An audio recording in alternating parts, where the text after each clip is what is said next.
Un man ir liels prieks jūs šeit visus redzēt, gan klātienē, gan tos, kas mums seko līdzi ekrānos. Šīs dienas tēma - ēnu ekonomikas apkarošana būvniecībā. Kāpēc tad ārvalstu investoru padome vispār par to runā? Pavisam nesen mēs slaidām klajā jaunāko sentimentu indeksu, kurā mēs aptaujājam ārvalstu investorus šeit Latvijā. Kopumā jāsaka, ka investoru noskaņojums ir uzlabojies, tomēr joprojām investori pauž savas bažas par uzņēmēju darbības vides kvalitāti, par godīgu konkurenci, par to, kādā veidā tiek piemēroti likumi. Līdz ar to visticamāk šī tēma ir un arī paliks ārvalstu investoru padomes darba kārtībā. Kāpēc būvniecības nozare? Būvniecības nozare, protams, ir gan tiešā, gan pārnestā nozīmē pamats mūsu ekonomikai. Tā veido apmēram 7% no iekšzemes koprodukta, nodarbina gandrīz 10% no visiem nodarbinātajiem mūsu valstī. Un, protams, šai nozarei ir milzīga ietekme uz ļoti daudziem notikumiem mūsu valstī. Strateģiskiem infrastruktūras projektiem, transportā, satiksmes jomā, enerģētikā, mājokļu pieejamībā un tā tālāk un tā joprojām. Un nozare pati, es teiktu, ka strādā kā tāds multiplikators vispār visai ekonomikai.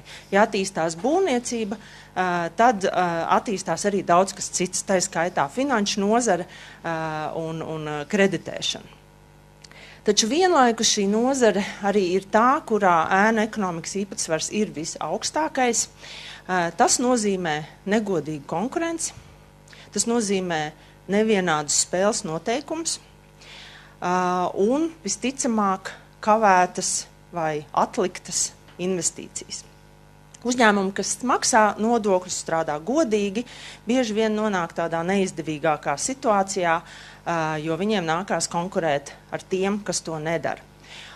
Samazinot ēnu ekonomiku būvniecībā, mēs ne tikai sakārtosim būvniecības nozari, mēs būtiski uzlabosim investīciju vidi, uzņēmējdarbības vidi mūsu valstī.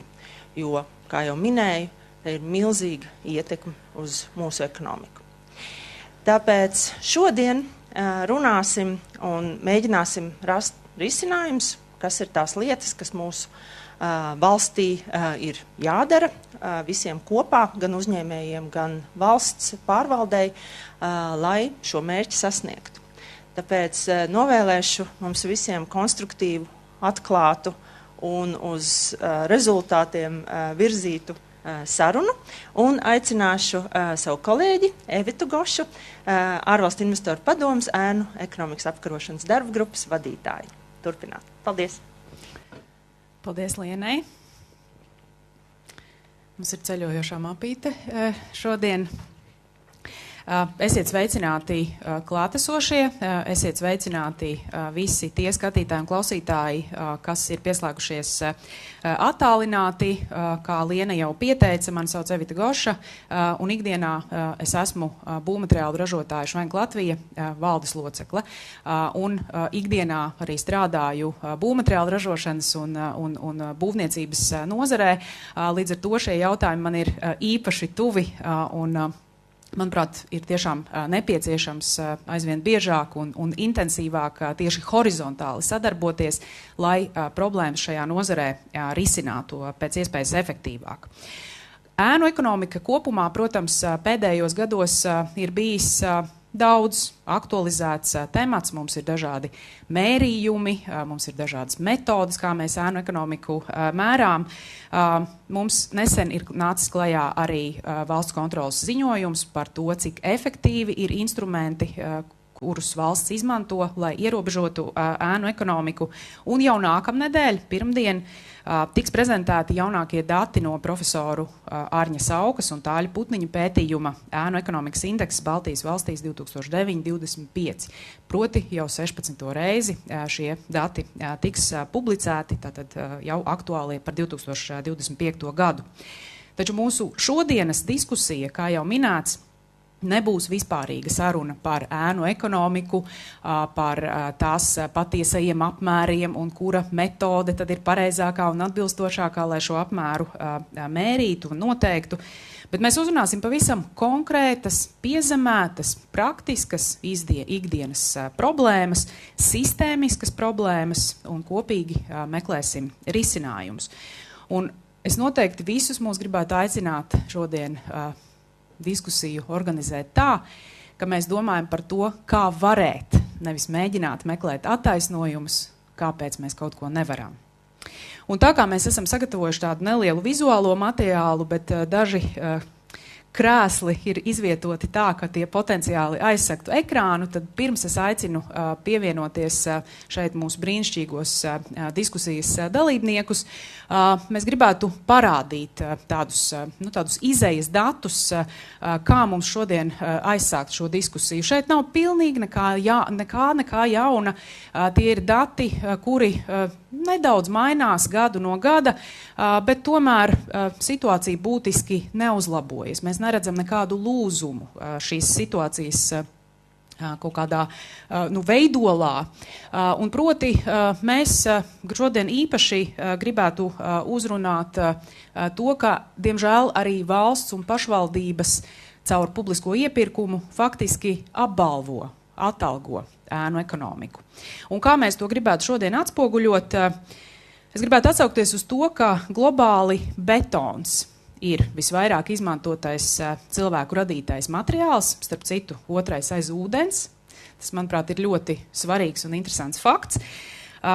Un arī Latvijā betons ir viens no dominējošajiem būvniecības pamata materiāliem, un tāpēc tieši betonēšanas pakalpojumi ir izcili piemēroti, lai ilustrētu situāciju būvniecības sektorā. Un šeit es tiešām gribētu īpaši uzsvērt, ka tas ir tikai tāds viens kanāls, kā rādīt problēmas būvniecības sektorā. Tās, protams, ir daudz plašākas, bet, kā minēts, mēs gribam rādīt tādu tiešām piezemētu piemēru.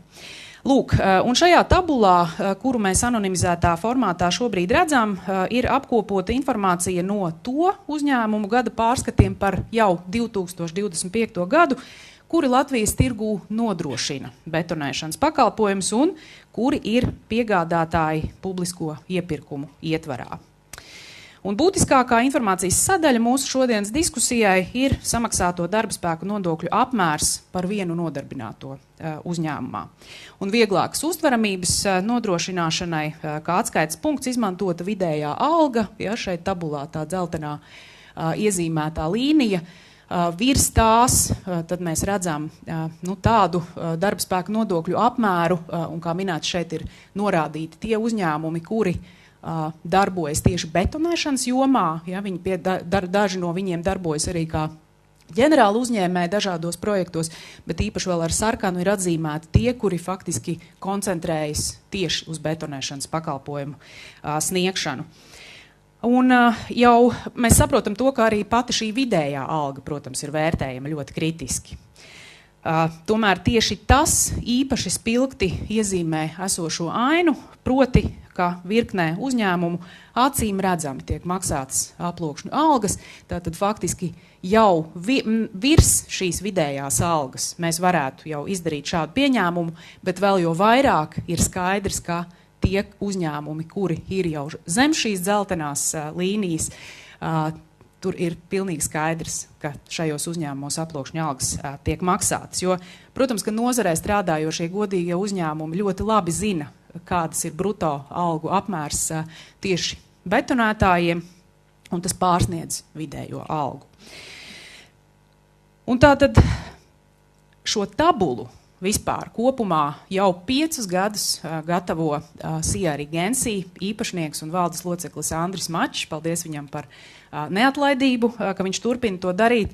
Un mēs šādu tabulu arī iesniedzam, protams, jau neanonimizētā veidā valsts ieņēmuma dienestā, un, protams, arī šogad to darīsim.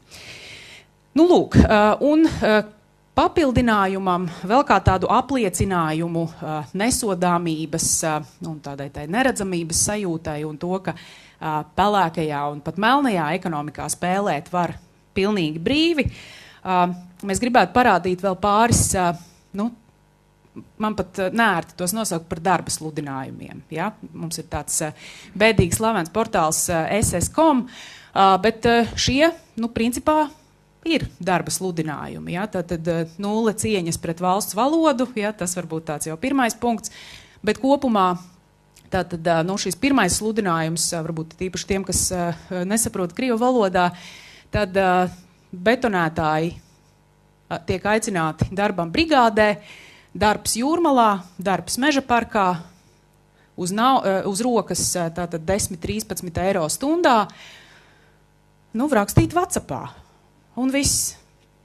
Ja, un šāds, protams, šāds sludinājums tur ļoti daudz kam neatbilst, ja, bet šeit varbūt tas galvenais akcents ir uz to, ka šāda te atlīdzība uz rokas, tai būtu jābūt, principā, bruto atlīdzībai. Ja mēs paskatāmies tos darba sludinājumus, kuri ir nopietni, ja, kur tiek norādīta darba alga bruto, ja, kur vispār, ir atbilstoši regulējumam norādīts viss tas, kam vajadzētu atrasties darba sludinājumā, tad tādu secinājumu mēs šeit varētu izdarīt.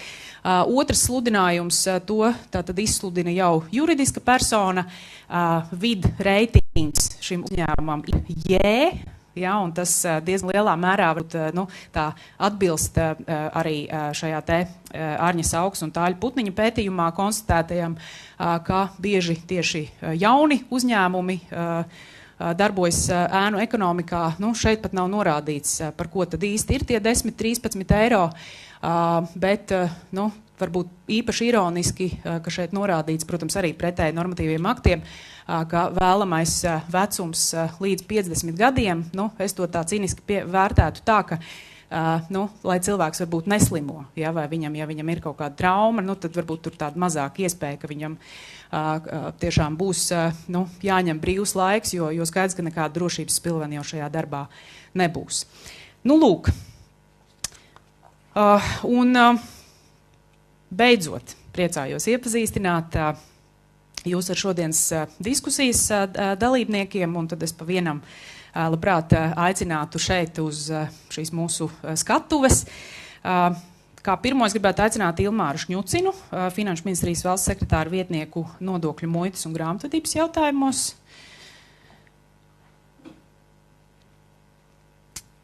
Noteikti arī Baibu Šmiti Roķi, valsts ieņēmuma dienesta ģenerāldirektori.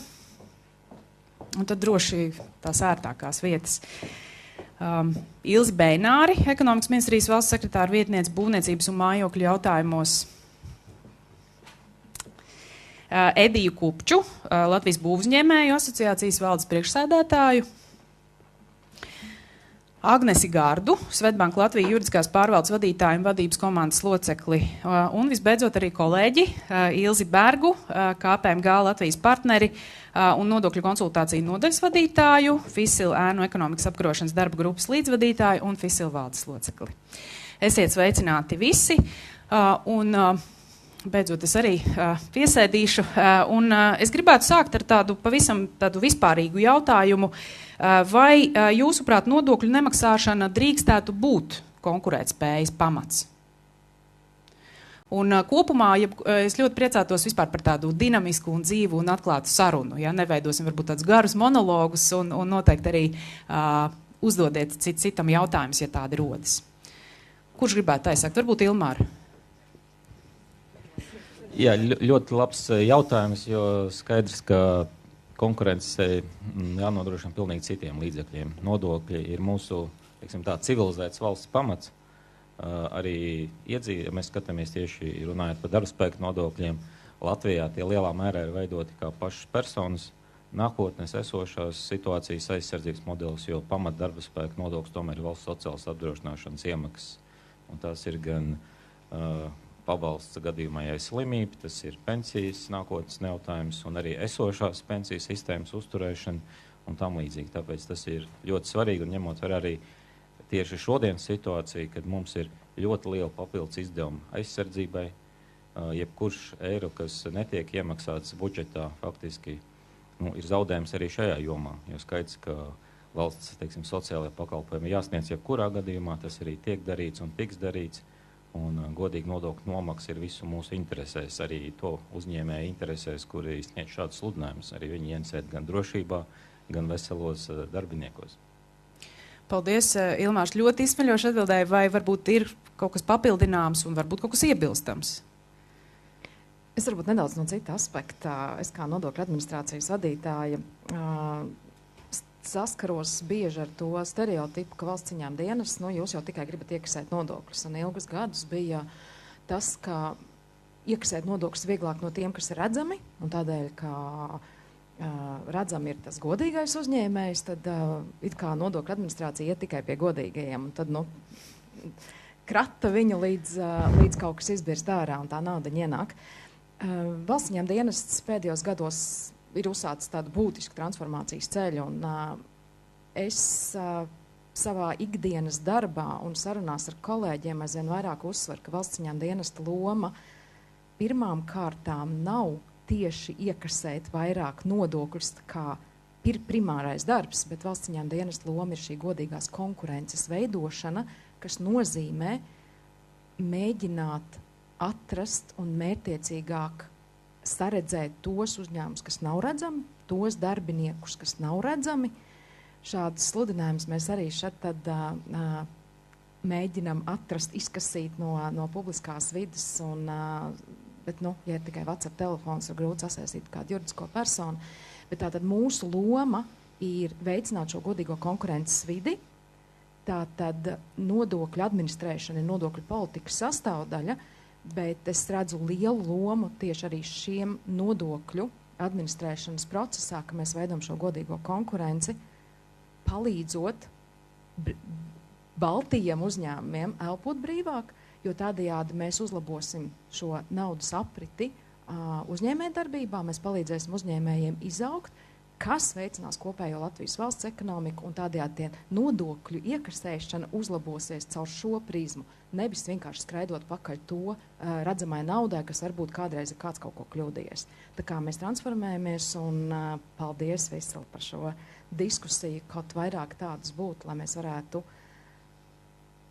Pēc būtības mūsu ikdienas sarunas ir tās, kas palīdz mums transformēties, kas arī palīdz valstī vairāk saredzēt un sadzirdēt uzņēmējus. Tā kā šādas diskusijas noteikti ir absolūti nepieciešams. Paldies. Jā, vēlreiz arī varu teikt tikai paldies par šādu iespēju turpināt sarunu par ēnu ekonomiku.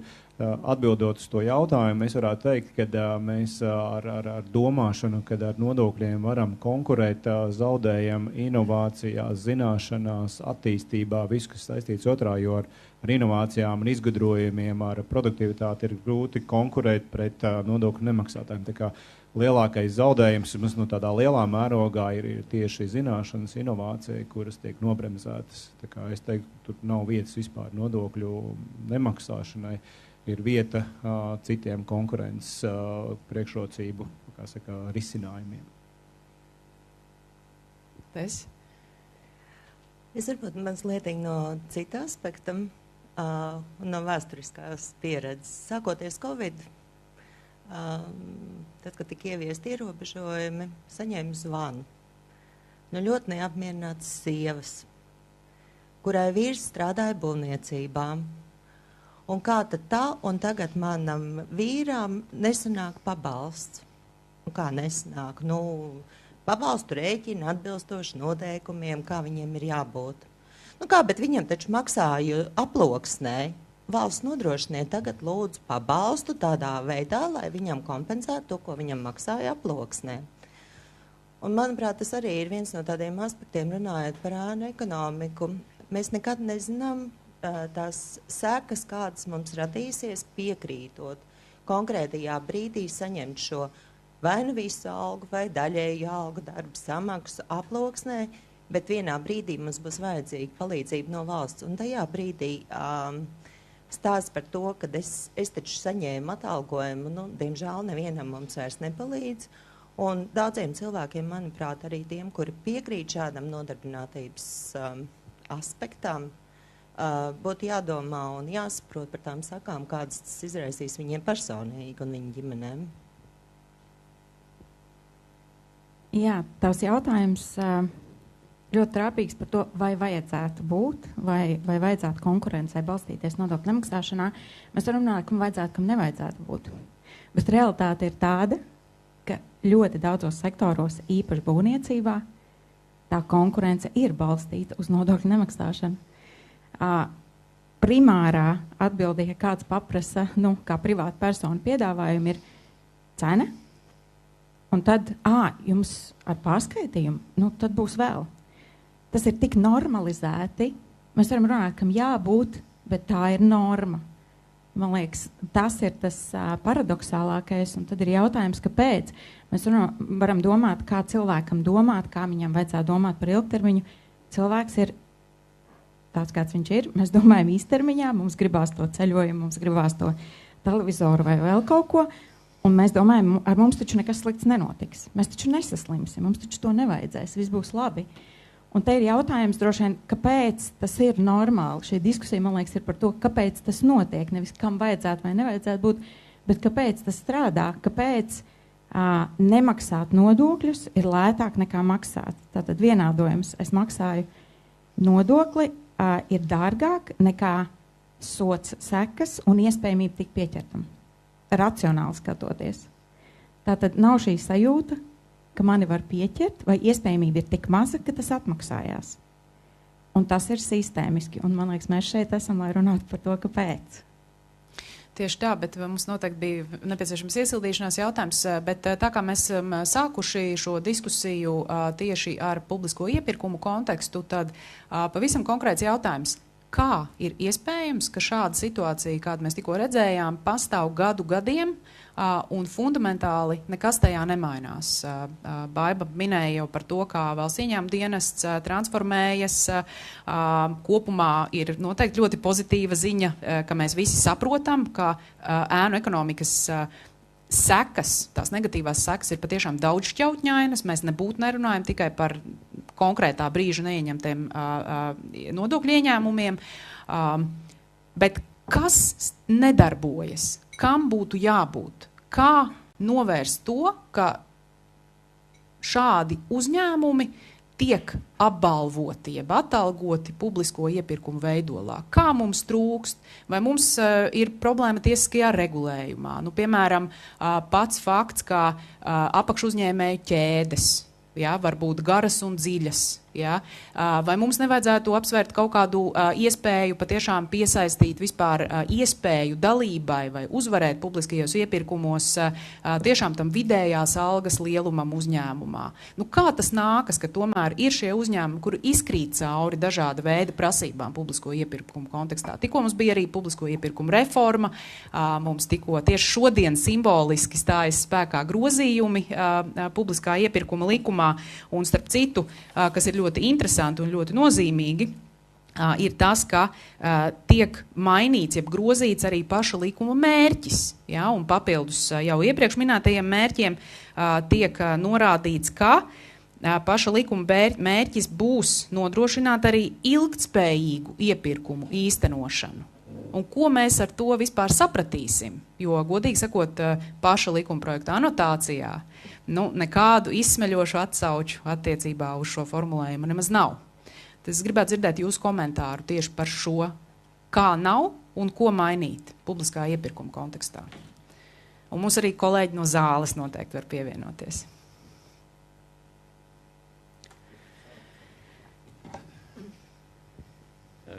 Jā, attiecībā uz arī to tabulu, kas tika rādīta, noteikti tur ir daudz uzņēmēji arī spētu paskaidrot, kāpēc viņiem tas ir izveidojies. Es arī saku, ka iesniedzējuši informāciju valsts ieņēmuma dienestam, tā kā arī var vērtēt no risku faktoriem.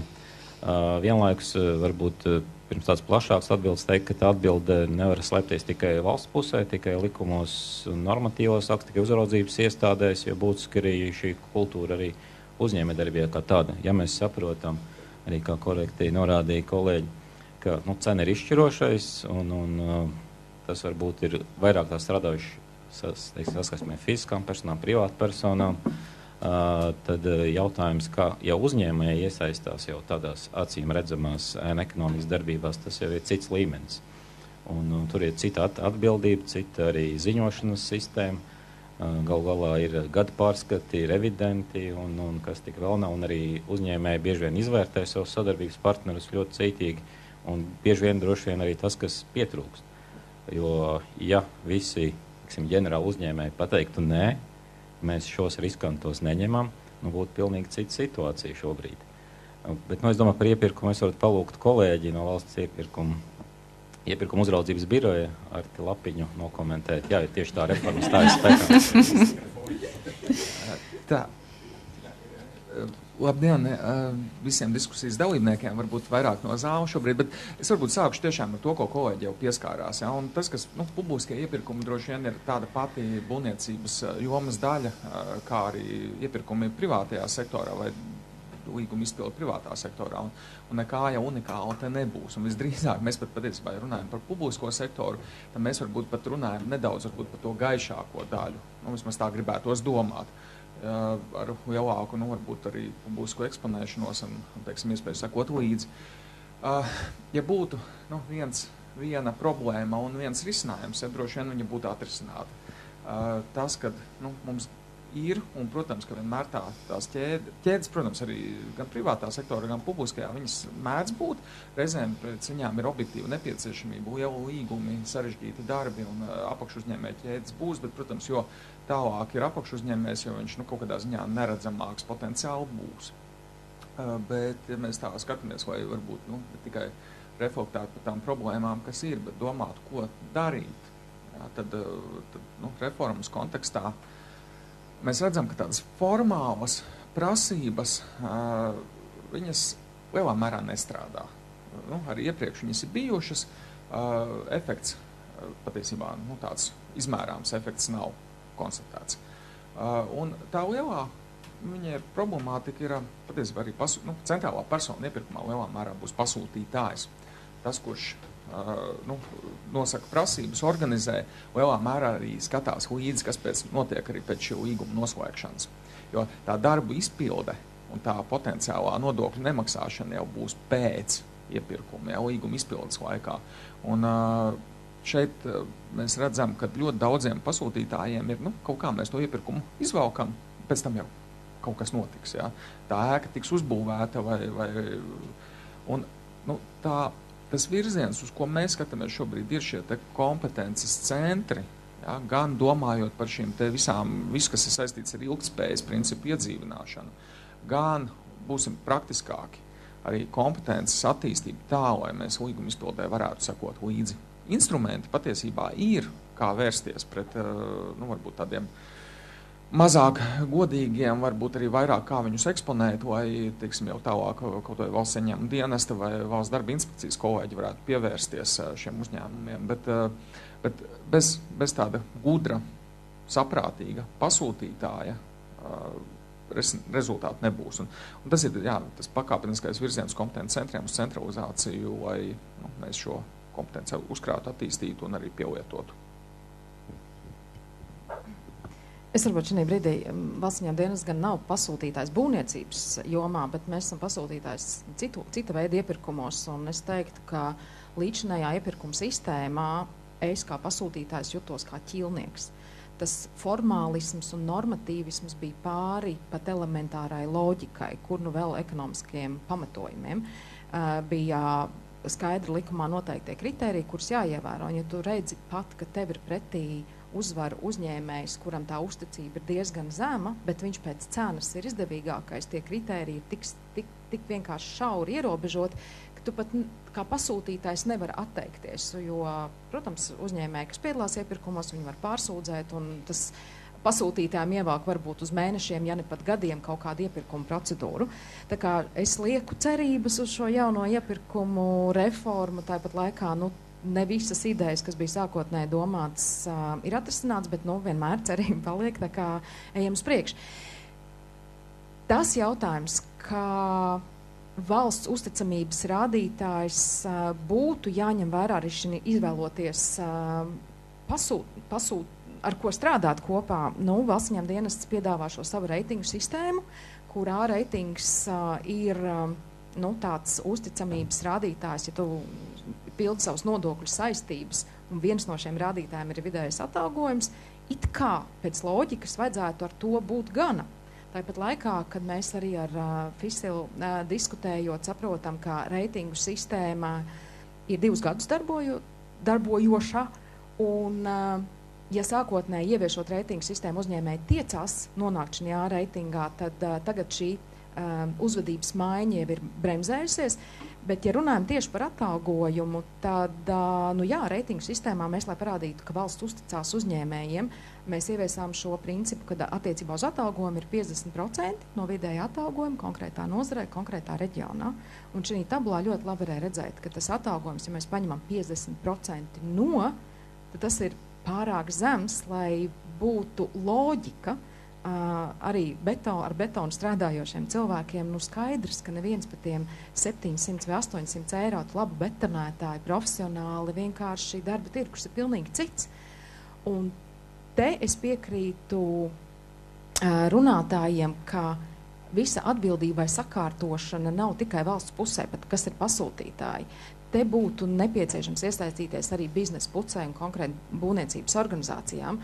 Un būvniecības organizācijas sen atpakaļ, es gribētu teikt, vienojās par ģenerālu vienošanos, kur arī ir šī vidējā alga. Tāpat laikā tas gadiem nav atjaunots. Un ja šobrīd pēc valstiņām dienas datiem vidējais atalgojums būvniecības nozarē visā ir 1444, tad šī ģenerāla vienošanās ir 1050. Jā, tā kā tas jau ir stipri zemāk. Un ja caur šiem kritērijiem, vai ka biznesa puse būvniecības nozara konkrēti nāktu ar piedāvājumu, kas ir tie kritēriji, indikātori, lai valsts kā pasūtītājs un valsts iepirkumos varētu tomēr atsijāt. Es nezinu, cik tas ies kopā ar likumā noteiktiem kritērijiem, bet ka jūs tomēr iedodat šos indikātorus, kas ir tas pasūtītājam, kā iespēja papildus izvērtēt šo iepirkuma dalībniekus. Tas, man liekas, varētu būt solis. Tas nav normatīvais regulējums, bet tas tomēr ir tāds ekonomiskā izvērtējuma pamatojums, ka par šādām cenām pa 700 eiro tev betonētājs nevar būt kvalificēts. Jā, un vēl īsi par uzņēmumu ķēdēm, kas ir būvniecībā ļoti raksturīgi. No valstiņām dienesta puses, jā, protams, tas prasa vairāk iedziļināšanos, vairāk laika, bet kopumā, ja visi dokumenti ir caurspīdīgi, mēs tam varam izsakot, un nav tā, ka tās ķēdes būtu aizliedzamas pilnībā. Tāpat laikā, ja mēs redzam, ka uzņēmēji padara šo ķēdi neredzamu un pasūta darbus, veids darbus apakšu uzņēmēji, kuri vispār nav paredzēti iepirkuma līgumā, ir tādi gadījumi, ka valstiņām dienas arī ir ziņojis iepirkuma uzraudzības birojām šādi arī valsts pasūtījumos, ka mēs redzam, ka līgumā nav tāds apakšu uzņēmējs un tur strādā šāda veida darbinieki, kuri ir mistiskā uzņēmumā, kas vispār nefigurē. Tā kā darbs notiek, bet es negribētu, lai tas būtu pilnībā, valsts tagad sakārtojiet. Ja? Es ceru un es zinu, man ļoti bieži tikšanās tieši ar būvniecības dažādām organizācijām, nozares pārstāvjiem, bet, Fisila ir visaktīvākais, tā kā jūsu idejas vienmēr tiek uzklausītas un sadzirdētas, bet es gribētu tādu no jūsu puses arī praktisku dokumentu šī valsts iepirkuma sakarā, tas būtu ļoti noderīgi pasūtītājiem. Es uzreiz varbūt uz karstām pēdām par reitingu sistēmu un par tās uzlabojumiem. Tātad, tas, ko tu minēji, piemēram, par šiem 50% no vidēja atalgojuma, vai varam celt? Es gribētu celt, bet te ir jautājums un būvniecības nozars. Tātad, jā, mēs varam pacelt līdz 100%, kas būtu loģiski, vidējais atalgojums, man liekas, tā būtu tikai norma. Tāpat laikā tas dotu sliktu signālu tiem uzņēmējiem, mēs vairs neesam baltie, mēs vairs neesam uzticamie, jo šis reitingu sistēmas pēc būtības informatīvais raksturs bija tas, ka mēs jums uzticamies. Mēs tiešām redzam un pasakam paldies, un mēs jums sniedzam ātrāk un labākus pakalpojumus. Mums ir, protams, versija arī pacelt pa 80%. Tāpat laikā tas arī ir liels uzņēmumu skaits. Tādēļ tā doma par 2, 3, varbūt 5% no šī vidēja atalgojuma uz augšu, tātad vidējais plus daži procenti, varbūt būs tas solis, kur mēs iesim. Dēļ tā, lai celtu šo latiņu, it īpaši, ja tas ir šobrīd sasaist ar iepirkumu procedūrām, kur tas vidējais atalgojums ir tikai viens no daudziem indikatoriem, kas veido šo A reitingu, bet tā doma ka es atkārtošos reitingu sistēmai, lai mainītu uzvedību uzņēmumiem. Un ja nav stimula, ja valsts ieņēmuma dienas tagad ir uzvilkts balts cimds un mēs konsultējam un apmīļojam katru uzņēmēju, ja tie baltie cimdi nostrādā negatīvi un uzņēmēji savas saistības pilda lēnāk, tad tas nozīmē, ka mēs kaut ko darām nepareizi. Tā kā izmaiņas ir nepieciešams, mēs noteikti vērtējam arī šo A-reitinga vidējā atalgojuma indikātora iespējams izmaiņas. Paldies. Man uzreiz jautājums...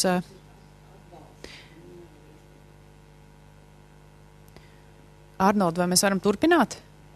Jā. Vienkārši kolēģi saka, ka ir atbalsts ļoti liela šeit. Es saprotu, ka notiek darbs pie novēršanas, bet mans jautājums ir tieši par ģenerālu vienošanos.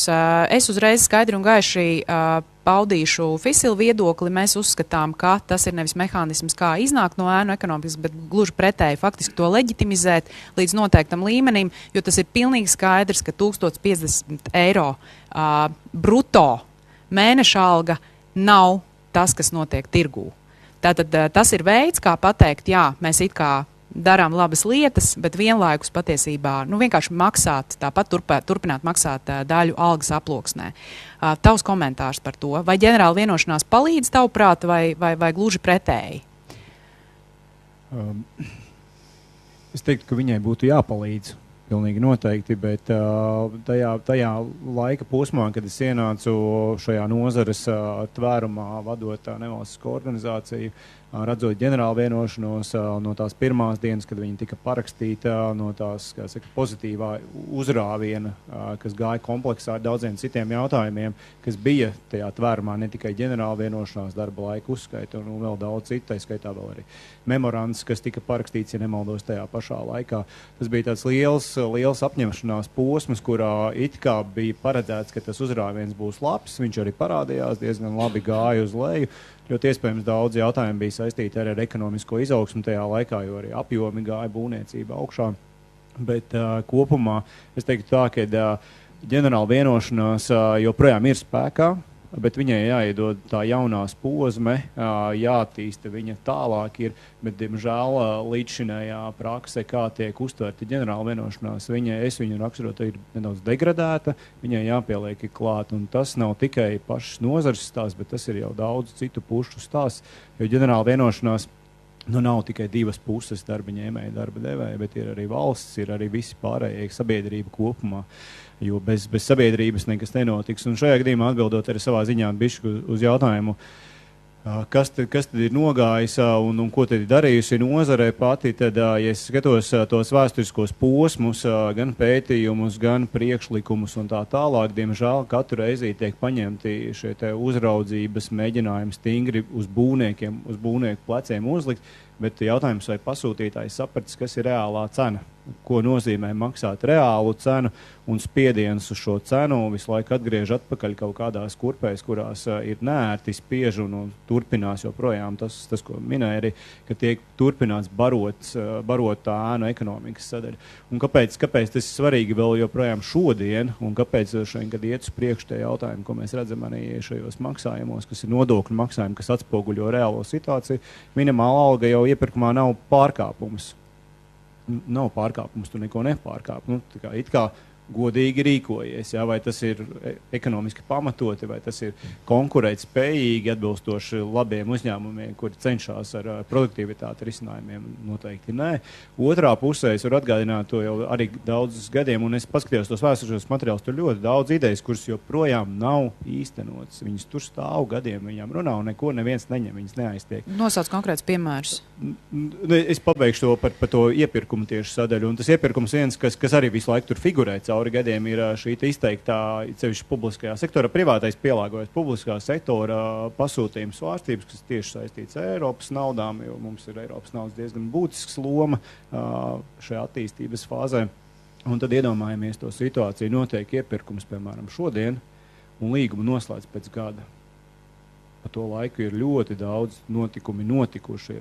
Cenas ir mainījušās, darba spēka pieejamība, kapacitātes un tā tālāk.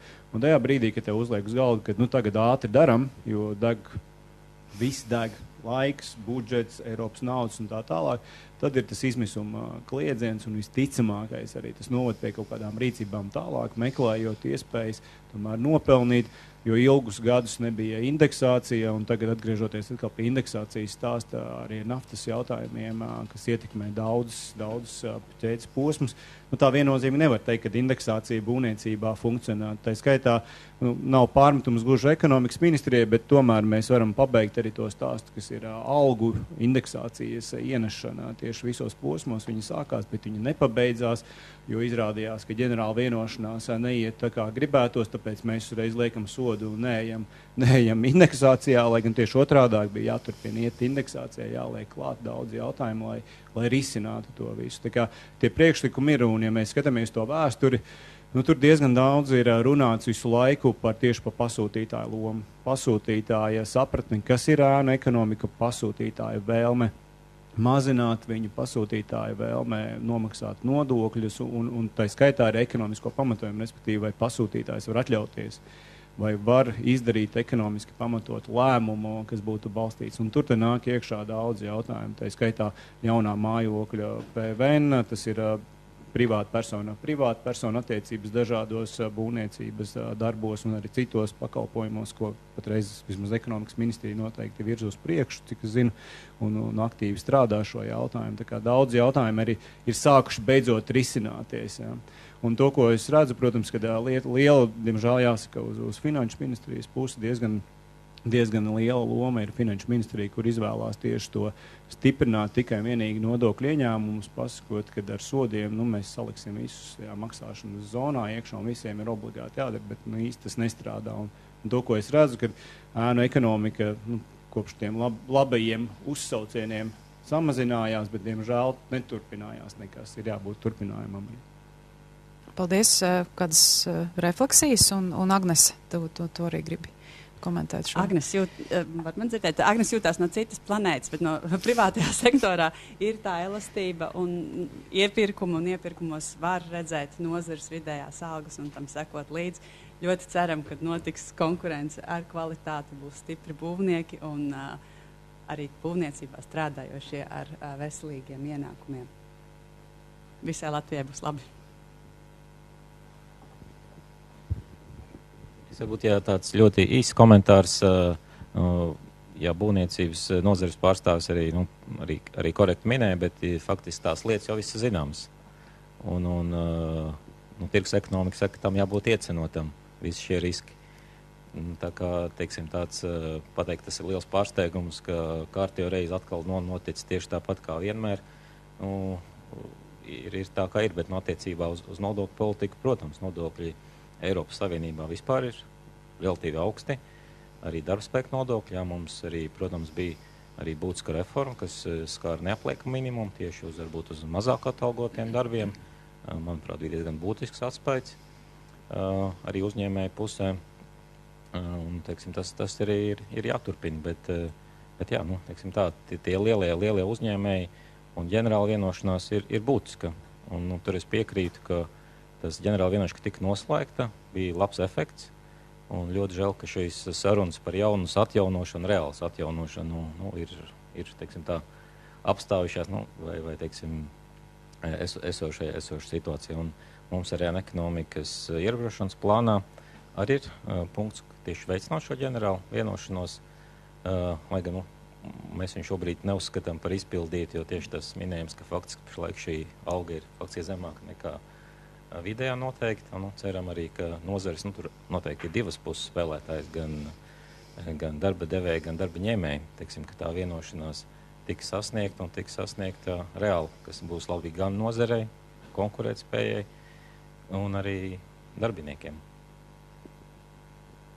Es varu papildināt pie šiem priekšlikumiem arī. Viens jau no tiem lielajiem jautājumiem arī, kas ir iepirkums savā ziņā sadaļā, ir, ja mēs domājam tieši pa publisko sektoru, ir diezgan daudz tomēr arī līgumu formu sadrumstalotība. Dažādi līgumi, bija, man liekas, vēsturiski tā iniciatīva veidot gan fidika līgumi, gan arī varbūt lokāli, nacionāli standartizēti līgumi, bet viņš visticamākais tiek uzturēts kāda interesēs kaut kur iespējams ērtāk ir sadrumstalotā veidā, bet nevis korekti vienotā veidā, un iespējams ar šādu te risinājumu mēs varētu panākt pretī nevis caur likumu, bet ar standartizētiem līgumiem panākt to, ka tā pieeja sapratne par to, kas ir apakšķēžu posmi, kādi ir norēķini, kāda ir solidāra atbildība un daudz citi faktori varētu mainīties, un es domāju, tiem līgumu standartizācijas formām varētu būt būtiska loma tieši šajā. Cevišķi, ja mēs domājam, ka dažādos reģionos pie dažādu pasūtījumu viens tas pats darbu veicējs sastopās ar daudziem dažādiem rakursiem. Vienā ir indeksācija, vienā nav, vienā ir šāds termiņš, vienā ir tās. Es nerunāšu, ka bankas katru reizi skatās uz līgumiem, katrs kaut ko ir izdomājis jaunu. Ja.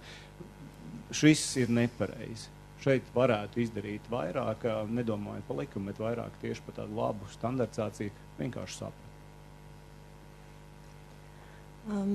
Varbūt papildināt iepriekš runātājus, tomēr gribētos vairākus aspektus arī uzsvērt no mūsu puses, kad pirmkārt runājot par apakšuzņēmēju ķēdēm, ir jāsaprot, tas būvniecības sektors ir ārkārtīgi daudz šķaitnāņas. Un ir ļoti daudz lietas, kur ir ļoti specifiski, specializēti darbi, un tur šī ķēde veidojas, tāpēc, ka viņa tāda ir. Un mēs esam arī no ministrijas puses skatējušies atsevišķus iepirkumus, atsevišķus līguma izpildes, un tās ķēdes mazām reizēm nav tik garas, kā savulaika mēdz būt 11 uz leju dziļumā, kur tiešām nav iespējams visticamāk viņas kaut kādā brīdī pazūd nebūtībā. Tas ķēdes lielākoties ir 3-4 dziļumā, un diezgan daudz ir sadrumstalots te specializētajiem darbiem, ir sevišķi lieliem objektiem horizontālā veidā. Līdz to, vai mēģināt tagad ar varu izskaust ķēdes, domāju, ka ne, un vispār tā kā īsti nevarētu piekrist tekstam un stāstam par to, ka mums ir likumu. Mēs varam uzspiest visu vienveidīgi, visiem, tā kā, un tad viss būs ļoti kārtībā. Normatīvi akti mums ir daudz, vai mums viss ir kārtībā, droši vien, ka nē. Un tad ir jautājums arī par pasūtītāju kompetenci. Un ļoti daudzos gadījumos, man liekas, tieši no tā publiskā sektora puses un publiskā pasūtījuma, skatoties, manuprāt, ir tā problēma ar pasūtītāju kompetences trūkumu, kā novadīt būvniecības iepirkumu, jo pasūtītājs no publiskā sektora, viņš vienmēr skatīsies precīzi pēc līguma, precīzi ierakstīto punktu, un reizēm trūkstā kompetence būt tā kā privātajā sektorā fleksiblam, mainīt nosacījumus tanī brīdī, kad ir absolūti skaidrs no biznesa loģikas viedokļa, ka tas nosacījums ir jāmaina. Bet ja publiskajiem pasūtītājiem ir ierakstīts kaut kas viens, tad ir šīs bailes, šī nevēlēšanās, izdarīt šos soļus, kas ir jāizmaina, lai tas projekts iet uz priekšu, lai viņš iet atbilstoši un bez tāda liekām, birokrātiskām darbībām, kuras reizēm novad pie tā, ka tas projekts vienkārši apstājas. Un tad ir daudz lielākas problēmas projekta pabeigšanā un īstenošanā, un iestājas termiņi, iestājas maksāšanas jautājumi, un arī tās ļoti daudzos gadījumos novad pie potenciālām sakām, tā skaitā uz papildus darba spēku piesaisti, iespējams daudzos gadījumos ēnu ekonomikas rašanos un šīs aplokšņa algu maksāšanas. Ilzi, bet pagriežam varbūt šo atpakaļ tajā perspektīvā, tā kā, ko mainīt, kā varēt. Ja, jo šobrīd tas komentārs bija vairāk par to, ka tas to mums nevajadzētu, te ir tā slikti, bet kas būs labi, ko mainīt, ko darīt, kādi varbūt ir konkrēti priekšlikumi? Es domāju, ka no publiskā sektora skatoties pasūtītājiem, manuprāt, tas, ko arī minēja, ir par šiem kompetenci koncentrēšanos atsevišķos publiskajos pasūtītājos, kur varbūt tiešām ir nepieciešams attīstīt kompetenci centrus, kas veic šos pasūtījumus, kur ir šie profesionāļi. Un otrs, arī publiskajiem pasūtītājiem, manuprāt, ir daudz plašāk jāizmanto inženieru konsultantu piesaiste, kas ir nozares speciālisti ne tikai tehniskos jautājumos, bet arī visos citos jautājumos, un šo kompetenci var pasūtītājiem iedot. Paldies. Un varbūt Baiba, tu vēl gribēji piebilst? Jā, man gribās reflektēt nedaudz Zedī teikto, bet es gribu atgādināt to, ko Ilze Berga pašā sākumā teica, ka tā problēma ir tajā, ka lētāk ir izvairīties no nodokļu maksāšanas, attiecīgi veicinot šo negodīgo konkurenci.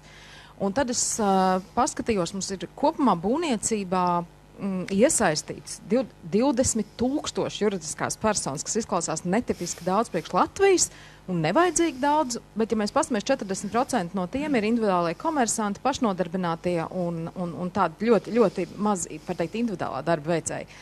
Un kas tad veido šo lielāko konkurenci vai negodīgo konkurenci būvniekiem? Ir, es esmu dzirdējusi vairākus aspektus. Viens ir tas, ka iestājoties tur vasaras periodam, pēkšņi no būvniekiem aiziet virkne darbinieku, ja, jo viņi saņem, pēc būtības var saņemt vairāk pie privātajiem pasūtītājiem, jo tur no oficiāli maksā varbūt minimālo algu, varbūt nemaksā neko. Viņiem ir iespēja tā kā nopelnīt vasarā, un tad rudeņos būvnieki atkal laimīgi saņem tos profesionāļus pie sevis.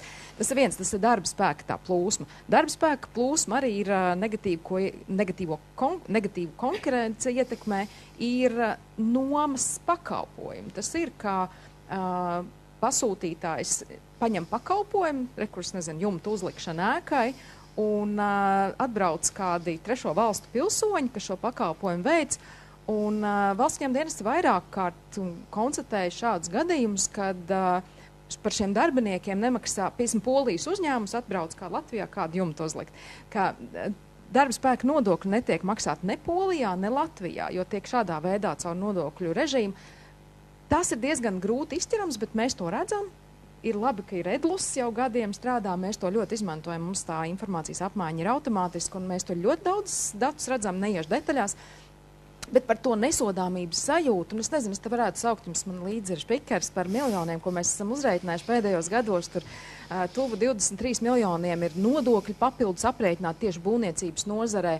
Mums ir arī 5 starptautiskās kampaņas bijušas pārbaudas, mums ir Eiropas darba aģentūra, kas tā kā organizē starptautiskos pasākums tieši šādu, teiksim, darbinieku nomas, nevis darbinieku nomas, bet pakalpojumu nomas, caur ko tiek nodarbināti arī darbinieki.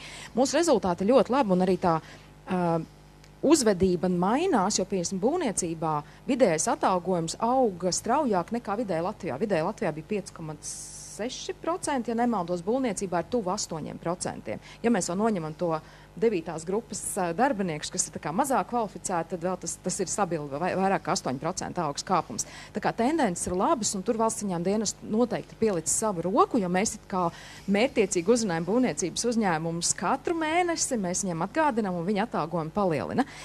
Bet vēl viens virziens ir tas, kas jau tā kā izskanēja, un kas ļoti, ļoti veido šo negodīgo konkurenci, ir privātais pasūtītājs, kur fiziskā persona grib celt māju, viņu loģiski grib celt to lētāk, un tad, kad atnāk godīgs uzņēmējs pat no B reitinga uzņēmums un piestāda tām, tas cilvēks saka, ak, Dievs, lūdzu uztais lētāk, un tad tas ir ne tikai PVN, bet arī darba spēka nodoklis. Tie uzņēmumi man ir atzinušies, mēs mokamies, jums nav tās skaidrās naudas, kur ņemt, bet citādi tas pasūtītājs saka, labi, es ņemšu X uzņēmumu, kas nodrošina to.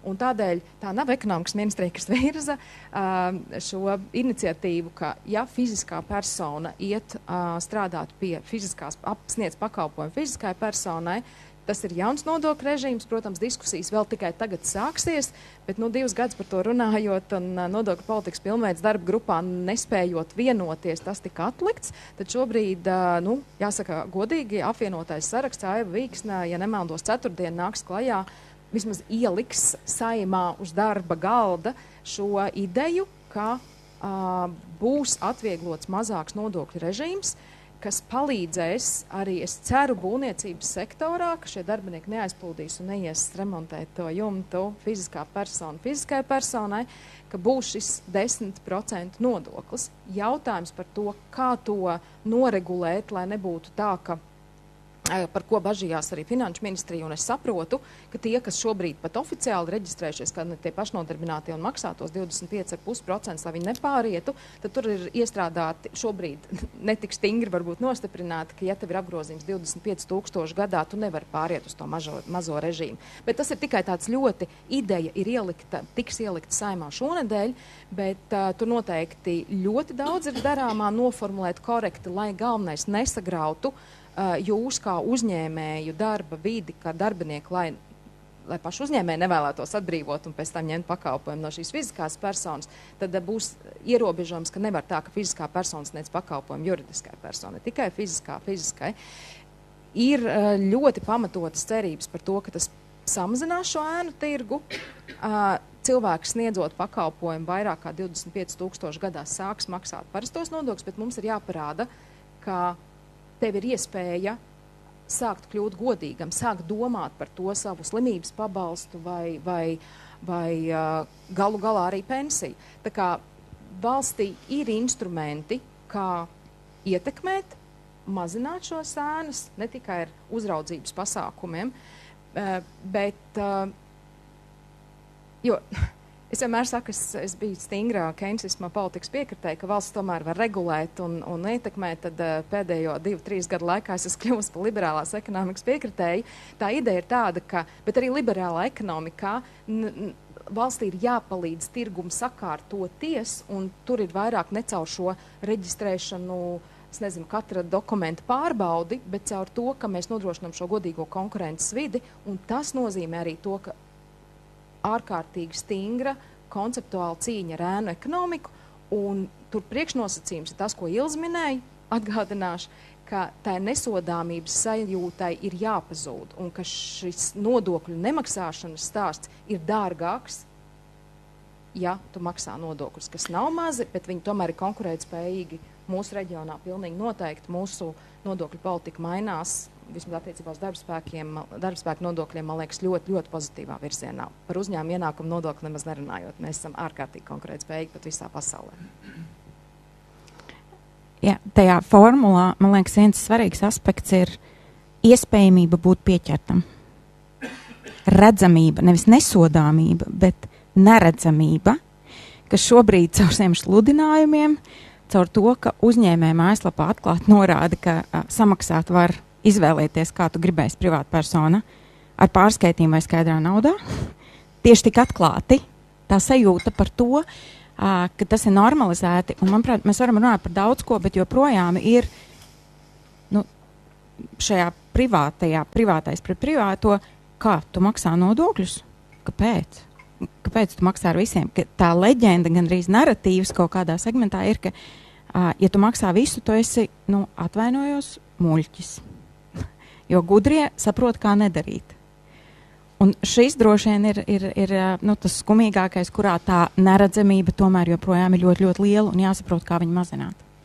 Paldies par šo. Pilnīgi noteikti mēs vēl paturpināsim, bet pirms tam šeit 2 reizes jau tika pieminēta skaidrās naudas aprite un patiešām detalizēti gribētos pievērsties šīm aspektam, jo, protams, skaidra nauda ir likumīgs maksāšanas līdzeklis, bet vienlaikus, it īpaši ņemot vērā to, ka, vismaz saskaņā ar tiem mums pieejamajiem mērījumiem un indeksiem tieši aploksņu algas veido pusi ēnu ekonomikas, tad ir svarīgi, kā šī skaidrā nauda lielā mērā veido šo aploksņu algu pamatu. Un kur rodas šīs skaidrās naudas milzīgie apmēri, kurus tad izmaksāt tajās aploksņu algās? Edī, varbūt tev ir kāda atbilde uz šo jautājumu? Es jau sen vairs bankā nestrādāju, droši vien, ka bankai labāk pateikt būtu, kur veidojās skaidrā nauda šodien un tagad, bet es domāju, ka viņi joprojām ir ļoti intensīvā apritē apjoms kaut kāds skaidrs naudas, kurš staigā pa tirgu. Un viņš tiek izmantots tajos brīžos, ja pat tu esi, nevis vienas dienas vai jauns uzņēmums, bet ilgstoši strādājuši uzņēmums, tu vienkārši saproti, ka šajā baltajā ekonomikā tev kaut kas neiet tik labi, un tu aizēji nedaudz piepelnīties uz to kaut kādu privāto sektoru, apkalpot kaut ko, un tad to naudu mēģini stimulēt šo konkurenciju, veidojot šo savādāku piedāvājumu, veidojot to algoritmu, kā uzvarēt kaut kādos iepirkumos caur šiem kritērijiem, jo tu to algoritmu esi tā kā pēdiņās atkodis, un tad pasūtītājs, protams, visu laiku var kos pirkstos, jo izrādās, ka visu laiku uzvar tie, kurus tu negribi, lai uzvar, jo algoritms ir kaut kādā ziņā atkosts, un viņš veido to veidu salikumu. Es tur otrā pusē, atgriežoties nedaudz, diemžēl jāatgriežās pie tā pasūtījuma un tā ekonomiskā cikla, ir dzirdēts, protams, tas vārds, ka cita jau pasūtījuma nebūs jāņem šis, kāds viņš ir, pēc tam jau kaut kā pielāgosimies, nopelnīsim, un tad tā nopelnīšana veidojās caur dažādām prizmām, un nedaudz iegriežoties arī banku pusē, tad uzņēmumi, kuri, un tas jau vēsturiski, diezgan selektīvi būvniecības uzņēmumi tiek finansēti, jo ēnu ekonomika, reputacionālais, karteļu stāsts, un tas viss ietekmē, protams, nozari kā tādu. Es centies nozarei ienest to skaidrību, kas ir reputācija, ko nozīmē, kāpēc bankas nefinansē nākot no banku jomas, daudz tos stāstus, kāpēc ir jāmainās pašai nozarei, ir jāmainās pasūtītājiem, saprotot, kad redzu, tur ir ēna ekonomika un es gribu savādāk rīkoties, bet atgriezīšos pie tā, par to naudu, jo ja uzņēmums ir šādā riska zonā, reputacionālajā zonā, augsta riska nozarē, joprojām es domāju, ka ir augsta riska, es neticu, kad ir izgājis ārā, bet gribētos to, es strādāju, lai viņi būtu izgājis uz vidēju, vismaz risku, ja ne pat zemu un uzskatīt pa sakārtot, viņi iet turieni, bet pārāk lēni.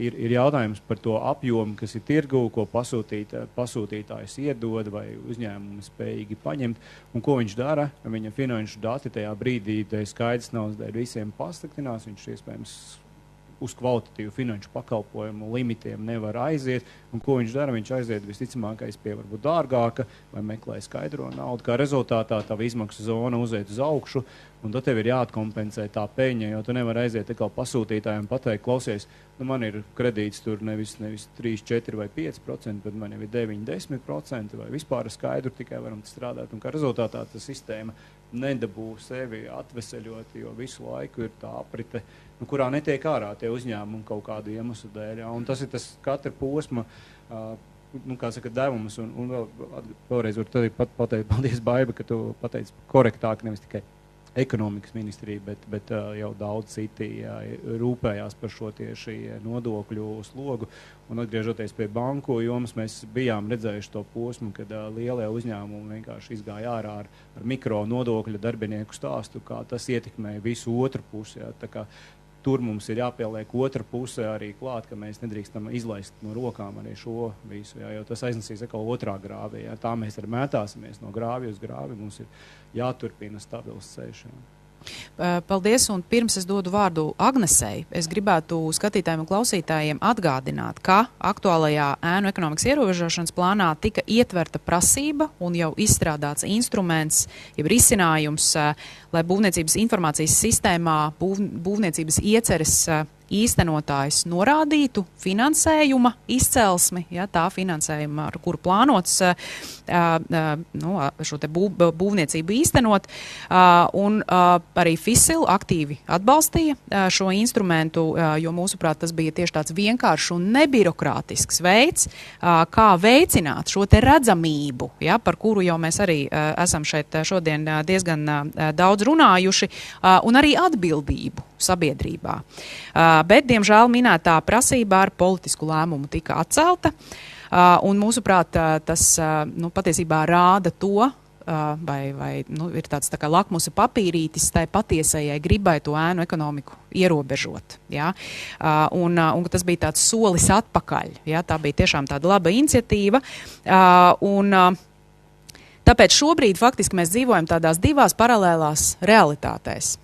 Mums ir tātad banku kreditēšanas virziens, par kuru mums Agnes tūlīt detalizētāk pastāstīs, kā tad bankas izvērtē finansējumu saņēmējs būvniecībā, un mums ir zona, patiesībā, kas ir daudz lielāka, ja, nekā banku finansētais segments, kurā mēs pilnīgi neko turpinām negribēt zināt par šī finansējuma izcelsmi. Ja? Vai šis finansējums varbūt nāk no Krievijas vai Baltkrievijas, piemēram, ja? Pilnīgi melna zona, ja? un patiesībā pat apzināti ir notikusi izvēlēšanās to turpināt neredzēt. Agnese, tad kā bankas šobrīd izvērtē tos finansējumu saņēmējus, cik skrupulos ir šis izvērtējums un kas ir vispār vēl tas, ko jūs redzat? Kādas ir tās tendences šobrīd vispār ekonomikā un varbūt tādos pēdējos gados vai kaut kādas izmaiņas ir notikušas? Jā, noteikti. Kopumā paldies būvniecības nozarē mēs redzam un arī EDLUS sistēmas un tas progress ir noteikti pareizajā virzienā. Jā, pieminēja indeksāciju, izmaksu pieauguma risks ir būtisks risks būvniecībā kā tādā, tā kā indeksācija un arī efektīvu strīdžu, teiksim, risināšana tajos gadījumos ir kaut kas, kas arī finansētājiem ir ļoti interesanti vai vajadzīgi. Kā tu pareizi arī pieminēji, bankas finansē daļu, daudz kas notiek. Un tas arī ir tāds spēles laukums, ar ko ir jārēķinās. Pieminēja ekonomikas šo te, palēkās ekonomikas mazināšanas plānu. Patiesībā tur ir tāda lieta strukturētie ērēķini, ka mēs tādā profesionālā dzīvē jau kādu 4. 5. gadu sekoju līdz, kā mēs viņus jo bankai būtu jāspēj viņš nodrošināt. Viņš ir ieviests attiecībās privātais sektors un pārvaldība, bet biznesam tie rēķini vēl ar vienu ir pēc izvēles principu līdz 28. gadam, es saprotu. Godīgi sakot, tas ir tāds tuvu aizsniedzams auglis, man šķiet, kā visu šo te PVN apriti un skaidrās naudas apriti varētu, teiksim, pārvaldīt un apzināt. Jā, ar būvniecības sektoru, protams, gan komercklientu pusē darbība notiek, arī redzam un priecājamies, ka ir laba aktivitāte hipotekārajā kreditēšanā. Jā. Vai tavuprāt ir svarīgi šo te finansējumu izcelsmi pārbaudīt, un vai tavuprāt arī tajā segmentā, ko bankas nefinansē būvniecības jomā, vai tur arī vajadzētu būt kaut kāda veida pārbaudei un tai caurredzamībai, caurspīdīgumam attiecībā uz šī finansējuma izcelsmi? No manām pozīcijām savādāk nemaz nevar būt. Tā teiksim, arī iespējams ir mehānismi, kāpēc vispār norēķini var būt skaidrā naudā, kāpēc nevar būt tikai bezskaidrs naudas norēķini. Tad, teiksim, jā, mēs esam ekosistēmas sadaļa, droši vien, ka mūsu monitoringa scenārija arī kaut ko mums parādīt. Jo tas ir tik interesanti, mēs visu gribam digitalizēt, automatizēt, mums ir tāda lietotne, šāda lietotne, cilvēks principā šobrīd pat varētu funkcionēt nedēļām, neizejot no mājas, viņš var skatīties filmas un pasūtīt ēdienu un darīt vēl visu kaut ko, bet kaut kā to skaidrās naudas apriti, tik ļoti gribas. Kaut kas tajā ir pievilcīgs, vai ne? Un kas tad tas īsti ir? Jā, es patos skaidrās naudas izcelsmi, kur vispār rodās. Kādreiz bija vienkārši atbildi PVN karuseļi. Tad, es jau teikšu vairākas, 7, 8 gadi, tas PVN plājs samazinājusies līdz 5,2%, ja nemaldos, ļoti zemā līmenī, līdz ar to, tas ir kaut kāda organizētā noziedzība, kur pilnībā izskaust nevar nevienā valstī, bet, es domāju, ka Latvija ar to nevar lepoties, ka no turienes mēs dabūnam skaidro naudu. Mūsu pieņēmums ir, ka skaidrās naudas aprita būvniecībā patiesībā ir no tām fiziskām personām, kuras grib uzbūvēt lētāk to māju. Pat varbūt tas nav viņu kaut kāds slēptais krājums, bet viņi varbūt paņem hipotekāro kredītu. Man liels prieks, ka minēja par to, ka būvniecības procesā būtu jābūt šai bezskaidras naudas apritei. Uzreiz pieminēšu skatītāji, es esmu absolūti par skaidro naudu kā tādu. Tā ir jābūt, ir īpašajā ģeopolitiskajā situācijā, turiet naudu vismaz 2 nedēļu patēriņam mājās. Bet ir runa par lieliem pirkumiem. Valstī šobrīd ir ierobežojumi 7200 darījumos. Tāpat laikā, tu aizēj uz to būvniecības veikalu, tu nopērc vienu preci par 7100 eiro un otru preci par 7100 eiro un norēķinoties skaidrā naudā. Un te lūk ir tie privātie būvnieki, kas apkalpo, viņi visu to saņem skaidrā naudā. Un tas ir tas, un es domāju, ka tur ir liela naudas masa būvniecības jomā, kas ir skaidra. Pēc būtības tā nauda ir legāla, viņa ir visticamāk legāli nopelnīta vai aizņemta no bankas, un legālā nauda tiks atmaksāta. Tas nav kaut kāds melnās naudas aprite, bet būvniecībā zaudētāji ir šie godīgie būvnieki, kuri nedabūna šos pasūtījumus dēļ tā, ka viņi grib maksāt visus nodokļus. Tā kā es būtu par to, un mēs ar Fisili esam jau runājuši, tā ir Fisila ideja, par to, ka būvniecībā, ja tu cel māju, tad gan būvniecības veikalos vajadzētu, ja tu mājas būvniecībā, protams, tur ir grūti noregulēt, būtu jābūt nosacījumam, ka tu pēc skaidrā naudā un ka hipotekāro kredītu paņemot, jā, tu vari pateikt, labi, 10% var izņemt skaidrā naudā, bet ne visu hipotekārā kredītā izmantošanas laiku. Es neesmu ņēmusi hipotekārai kredītu, tā kā es nezinu, kāda nosacījuma, bet ka uzlikt ierobežojumu arī no banku puses uzlikt tā kā nosacījumu, ka hipotekārā kredīta kopējo summu tikai daļu var izņemt skaidrā naudā.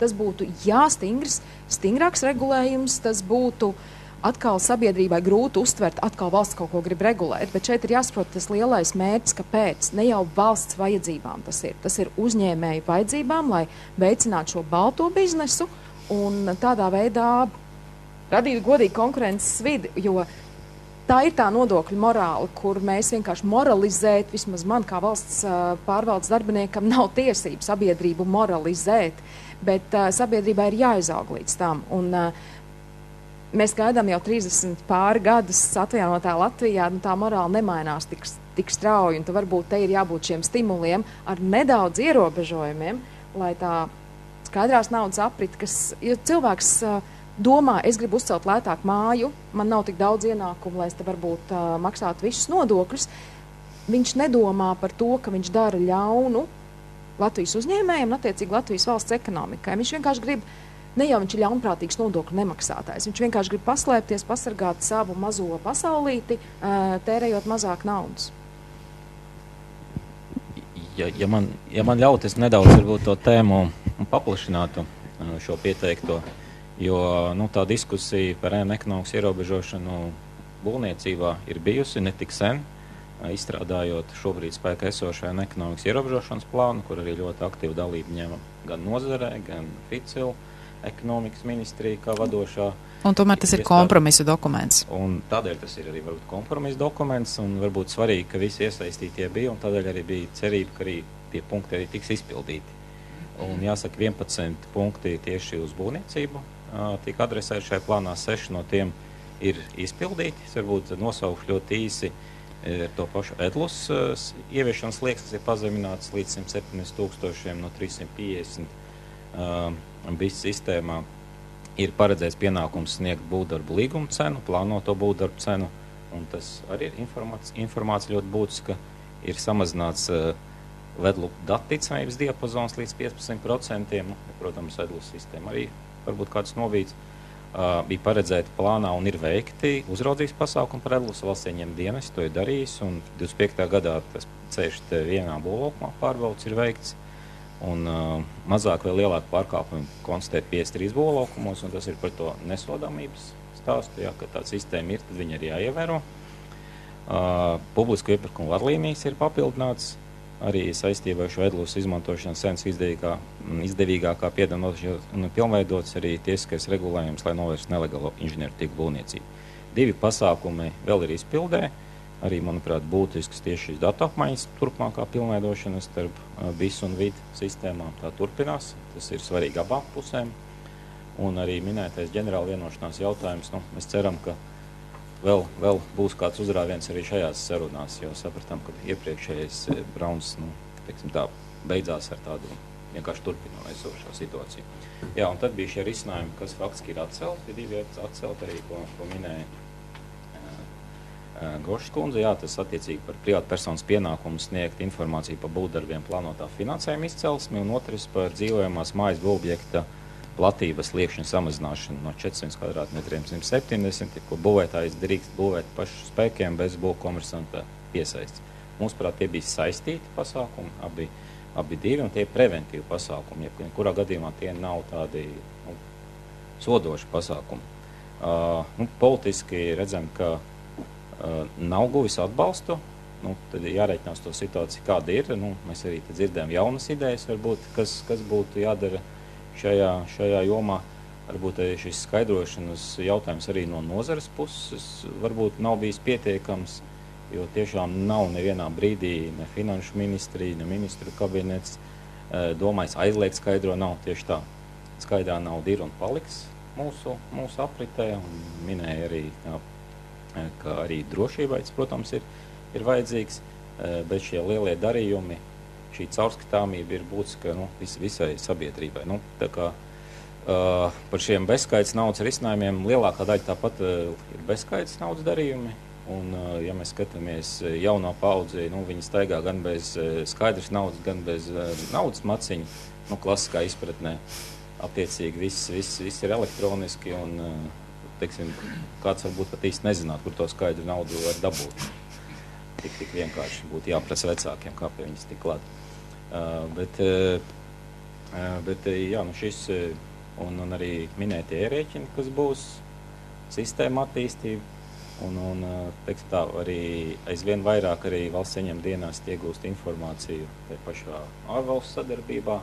Nav tā, ka mēs varam kaut kur paslēpties svešos kontos un neviens neredzēs, vai izmantot svešas platformas, kur ar neko neredzēs. Jā, visu pa druskai var redzēt, un tas ir jāapzinās visiem. Tas jautājums, kad un kā tas tiks noregulēts, varbūt vēl ir priekšā, bet mēs saprotam, ka tagad mūsdienu IT sistēmas apstrādāt lielu datu masīvus kļūst aizvien vienkāršākas, tie secinājumi kļūst aizvien ātrāki, un tur pat nevajag, teiksim, tādu lielo brāli, kas seko līdzi. Pietiek ar lielām, teiksim, tādām mazām daļiņām. Jā. Es ātri repliku, Ilmārs bija tik diplomātisks, es gribu varbūt skaļāk tomēr pateikt. Es stājos amatā, un ēnu plāns bija nu pat pieņemts, un visas biznesa puses, tā skaitā, un it īpaši tie, kas bija iesaistīti ēnu plānu tapšanā, bija skeptiski, jo tas plāns ir maz ambiciozs. Mēs toreiz runājam, vajag vairāk kaut ko. Nomierināšanai jau divu gadu laikā mums ir, teiksim, tie rezultatīvie rādītāji nodokļu izteiksmē vai ietekmes novērtējumā ir pārsniegti, tā kā tanī ziņā ir pozitīvi. Bet te ir varbūt kaut kāds skarbi vārdi politiķiem. Ja biznes bija tas, kurš vēlējās šos mazos punktiņus, piemēram, par to, kādu naudu celsi, norādīšana, tas ir dažu sekundžu jautājums no 4 klasifikātoru izvēles pielikt ķeksīt, vai tu celsi par savu skaidro naudu, vai tu ņem hipotekāro kredītu, vai tev ir cits, un tā tālāk. Tie ir dažu sekundžu jautājums. Ja zem atrunas mēs nepalielinām birokrātisko slogu un jau pieņemtu lēmumu, par ko Saeimas politiķi bija vienojušies, pēc mēneša atceļ, gatavoties priekšvēlēšanām, tas ir galīgi nepareizi. Pēc būtības politiķi ignorē paša biznesa puses pieprasītās normas. Valsts ieņēmuma dienestām nav šīs informācijas, kas nozīmē, ka mēs tagad, ja mums ir aizdomīgs cilvēks, kur redzam vispār nav ienākumu, bet viņš ceļ māju, mums ir jāraksta vēstuli, un tam cilvēkam ir nevis viens klikšķis dažu sekundžu jautājums, bet viņam būs jāraksta atbildi par to, no kurienes tā nauda ir. Un tas ir tas, ka mēs nespējam visus ieraudzīt uzreiz. Šis tā kā klasifikātors mums uzreiz parādīt, ja tu cel par savu naudu, mēs vienkārši izanalizētu lielajos datu masīvos, ļoti ātri izanalizētu to savu mērķa auditoriju. Šobrīd tas ir apgrūtināti. Biznes ir neapmierināts, politiķi iespējams konkrētā partija varbūt dabūs vairāk vēlētājus. Apsveicu. Kolēģi, vēl kāds refleksijas?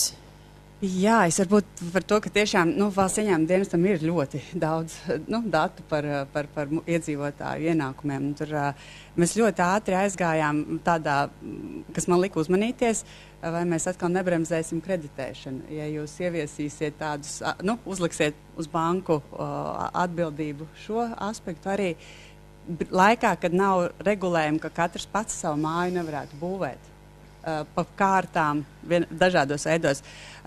Cilvēki atradīs veidus, kā to būvniecību citur finansēt. Tā. Ar vienmēr cikot, man liekas, ka mūsu rokās ir ļoti daudz dažādu instrumentu. Es priecājos dzirdēt par to iespēju strādāt pašnodarbinātājiem būvniecībā noteikti. Tas caur tā pozitīvo motivāciju jau daudz ko arī sakārtot. Bet par datiem es nezinu. Būtu jābūt daudz un dažādi. Jā, par ļoti piesaukto nodokļu maksāšanas morāli. kurai ir kaut kā jāuzlabojās. Un kuru mēs gaidām, ka viņa uzlabosies 35 gadus. Viņa neuzlabojas pati pa sevi. Un ja paskatās, ja parunājat, kādreiz, kas attiekat cilvēkus no Somijas vai no Lielbritānijas, kur ir tie nodokļi arī augstāki, viņi viņus maksā, tad viņi nemaksā tāpēc, ka viņiem patīk. Viņi maksā tāpēc, ka viņi zina, ka izvairīties nevar, un viņi maksā, jo viņi zina, ka maksāju es, un mans kaimiņš maksā. Un šeit nav asimetrijas. Un es neesmu tas, kurš sponsorē kaimiņa valsts pakalpojums. Tā kā te droši vien ir atkal par to neredzamību, un par neredzamību es domāju, ka mums ir jāsāk domāt virzienā, dati ir, bet jautājums, mēs arī runājot ar cilvēkiem un uzņēmumiem, bieži vien, vai nebūs tā, ka es šo darījumu uzrādīšu, man būs lielāks problēmas ar vidu, nekā tad, ja neuzrādīšu. Un ka mums ir jāskatās uz tiem datiem un jāanalizē, kas nav nodeklarēts, nevis kas ir un varbūt nav līdz galam pareizi.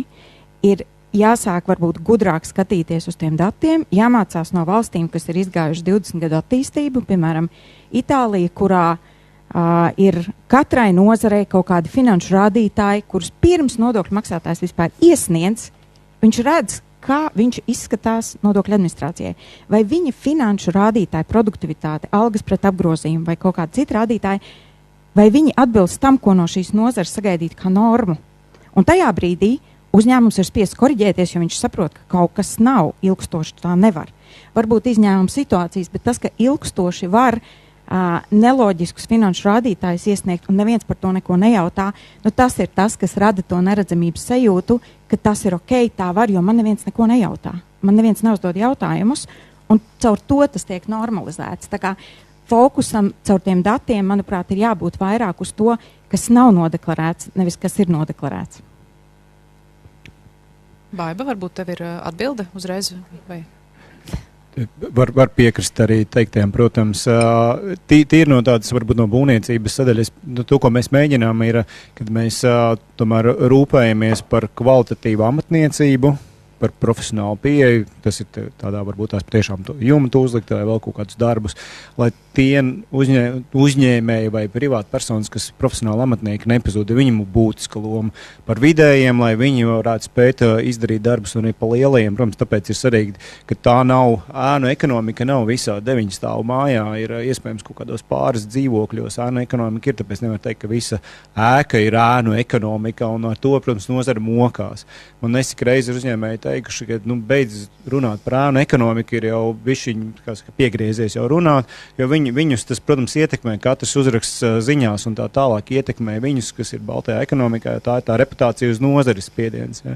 Tā kā tas ir tas būtiskākais, man liekas, un šajā nākošajā, un tas ir mans aicinājums, ka ēnu ekonomikas plāns nav tāds stagnējošs dokuments, man liekas, viņam ir jābūt atvērtam dokumentam, nozare pati visu laiku lūdzu aicina un piedāvā. Man liekas, tur ir liels pienesums, ko varam pienest klāt, un viņam jābūt ir dzīvam dokumentam numur 1, lai veidotos. Un šajā nākošajā, ja mēs tā šodien atveram vaļā, piemēram, to domāšanu, ja, un to dokumentu, es teiktu, ka diezgan liela loma būtu tanī, kad mēs skatāmies tieši uz to pasūtītāju, lai pasūtītājs privātmājas būvniecībā, remontā un tā tālāk, lai viņš būtu ļoti interesēts, kad viņam ir interesanti samaksāt šos nodokļus, tāpēc viņš prasa pretīm. Un otrā pusē, protams, jāapzinās, kad ir jābūt vienkāršākam modelim, iespējams tie, kuriem tās izmaksas, lai nodrošinātu visus procesus, nebūtu pārāk sarežģīts. Un tas stāsts, piemēram, vai visos uzņēmumos, visos dažāda līmeņa, mazi, vidēji, mikro un lielie un korporatīvi, kas jau ir starptautiski, vai visos vajag finanšu direktoru? Droši vien, ka nē. Vai visos vajag CEO? Arī nē. Tas ir tas jautājums, kā izbalansēt tos līmeņus pareizi, lai katrā līmenī būtu kvalitatīva struktūra, lai ģenerāla uzņēmēji saprastu, kāda ir viņa struktūra, apakšu uzņēmēji, viņa struktūra, amatniecība, lai visiem posmiem būtu tā kvalitīva. Tad mums strādās, un šajā reizē vairāk fokusēties uz pasūtītāju, mazāk uz sodiem, tādu vienkārši visur sodas un tieši uz būvniekiem, jo tas pēc tam jautājums aizies gala patērētājiem cenā. Jo nevarēs nolikt cenas posmā, tad meklēs atkal, kā risināt to jautājumu, jo sodi ir un izmaksas pa lielu, kaut kur viņi jāatrisina. Tā kā jābūt ir izbalansētam, un es teiktu tā uzpasūtītāju profesionalitāti izpratni, un līdzīgi kā es Vidzemes augstskolā prasīju, kad viņi taisa jauno programmas prasa, jūs būvniecības nozara dalītiem jauniem studentiem pasakiet, kad viņš dodās praksē uz uzņēmumu, vai viņš atpazīst, ka šajā uzņēmumā nodarbojas ar ēnu ekonomiku. Tad viennozīmīgi nebija uzreiz atbild, bet viņi uzreiz paņēma šo domu un automātiski liek iekšā. Ja? Tas nozīmē to, ka mēs audzējam jaunu paudzi, kur atpazīst uzņēmumus un neizvēlās vairs tos uzņēmumus, lai neveidotu to stimulu tālāk. Paldies.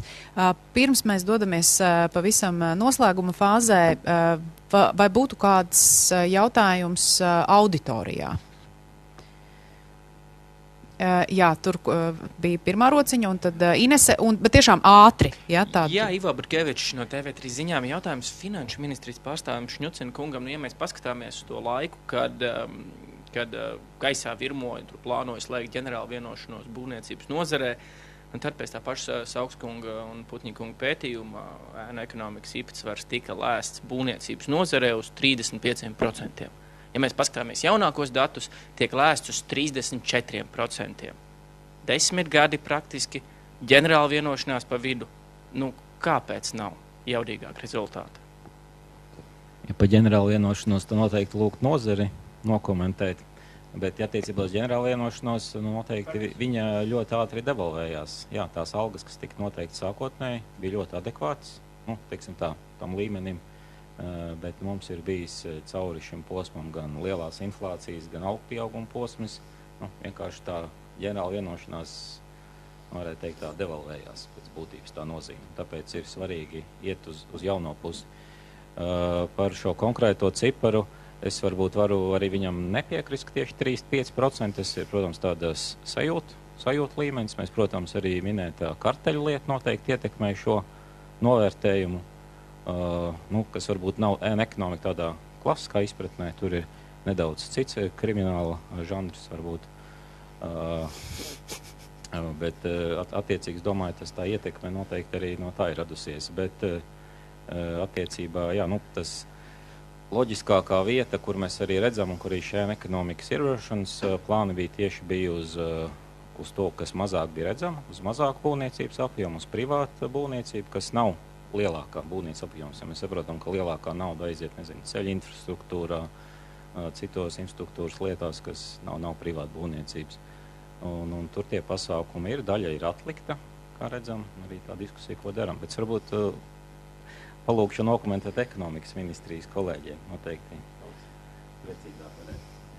Es noteikti nevarēšu precīzāk par skaitļiem nokomentēt, bet tanī brīdī, kad tika parakstīta ģenerāla vienošanās un ievies cedlus, ekonomika būvniecības nozarē nokritās par 10% punktiem. Un šis pieaugums, tā svārstība ir nostrādājusi pēdējos gadus, zinām apstākļu dēļ, kas ir bijuši. Tā procentu svārstība, ja nemaldos, kolēģi var koriģēt, bija 2-3% laikam pieaugums, tieši sākoties Ukrainas karam un būvmateriālu cenu pieaugumam. Tajā brīdī parādījās mazliet šis pieaugums, bet jebkurā gadījumā ģenerāla vienošanās kopā ar Edlusu un to nozares tādu ļoti lielo pacēlumu, tad brīdī viņi ļoti labu rezultātu deva.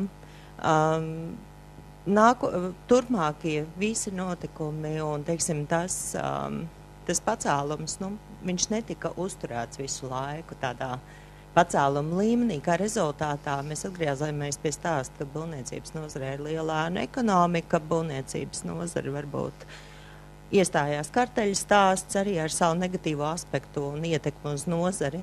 Rezultātā, teiksim, tas pacēlums, manuprāt, arī šajā brīdī kaut kur noplaka. Un tur es noteikti varu piekrist kolēģiem, kas runāja, un arī nozara to saka, ir nepieciešams jauns uzrāviens šajai ģenerāla vienošanās, un tāds jauns stimuls viņas turpmākajai attīstībai. Paldies, un es tomēr neļaušu vairs Edijam komentēt. Inese, tavs jautājums arī paliks pēc tam, bet pavisam burtiski sekundēs katrs no jums pasakiet lūdzu, ko jūs izdarīsiet šogad un nākamgad, kas uzlabo šo situāciju un faktiski atbildēs arī uz jautājumu. Kas būs tas, ko jūs izdarīsiet nozarē, lai uzlabotu esošo situāciju? Ja sekundes darbs mums ir ieplānot darbu te pašā ekonomikas ierobežošanas plānā, kas ir jāturpina un jāpabeidz vēl šis un nākušais gads ir tie laiki, kad tas jāstrādā. Protams, nākušais gads, pieņem arī pēc saimnes vēlēšanām, būs arī jauns diskusijas par nodokļu politikas turpmāko, teiksim, ciklu. Paldies, turam pie vārda. Valsts ieņēmuma dienests vairāk liks sajust ēnu darboņiem par to, ka mēs jūs redzam. Paldies. Ekonomikas ministrija turpinās vienkāršot būvniecības procesus, lai tie, kas strādā un var strādāt arī godīgi un vienkāršākās formās un bez liekas birokrātijas. Paldies. Svetbanka turpinās sadarboties ar labiem būvniekiem. Visvēl noteikti turpinās būt kritiskais partneris valsts pārvaldes iestādēm, runāt par to, kas atklāti ir redzams, kas atklāti var notikt un diskutēt par to, kā mazināt neredzamību. Paldies. Un mēs noteikti rūpēsimies kā būvniecības nozara, lai nozare būtu sakārtota un visi viņā funkcionētu. Tas nozīmē to, ka mēs iesim palīgā tieši pasūtītājam, lai viņš varētu pieņemt gudrus lēmumus, kas neveicinātu un neaktivizētu ēnu ekonomiku. Paldies, un paldies arī Fisila biedram Vastint, kas mums ir nodrošinājis šodien šīs viesmīlīgās telpas. Īpaši paldies panelistiem un, protams, arī jums, cienījamie skatītāji un klausītāji klātienē un tiešraidē, un tiekamies nākamajās diskusijās. Paldies!